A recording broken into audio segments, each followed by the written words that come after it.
Historically, the sport of surfing hasn't really been that diverse. Well, one local man was so moved after the recent protests for racial justice that he decided to do something about it.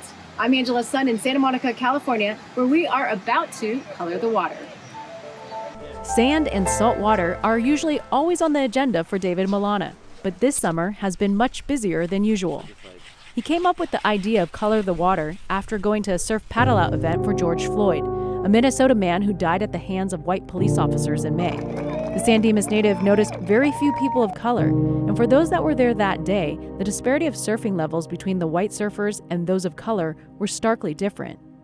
That was supposed to be the call to action. It wasn't supposed to be the action in and of itself.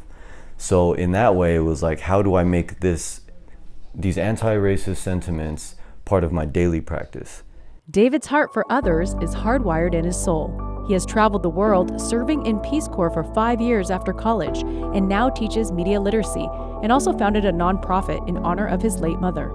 He decided to give free surf lessons and take photos and videos for Black, Indigenous, People of Color, or BIPOC. And so that's where I was trying to make sure that it wasn't performative, and also because media is involved, I didn't want it to be where I give one lesson, get the pictures, put it online, and then show that I'm doing this thing. I wanted to develop autonomous surfers.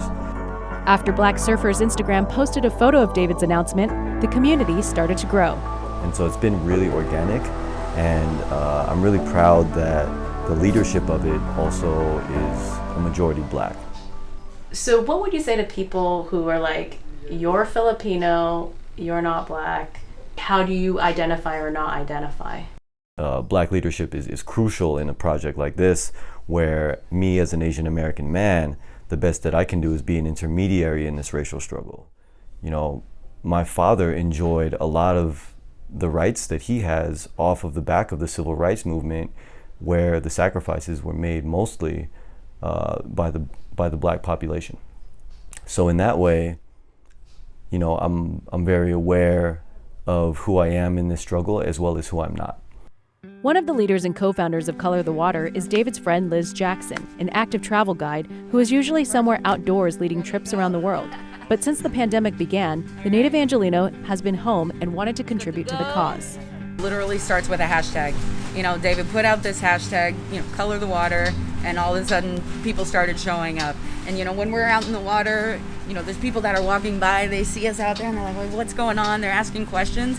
You don't have to have a big business plan or anything like that. Just throw it out there in the world and see how people respond to it.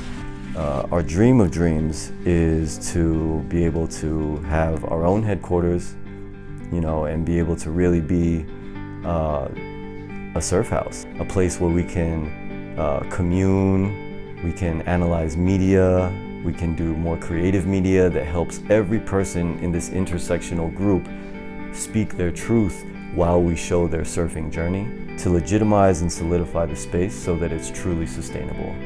The response to Color the Water is one that David hopes will make waves for as long as they can.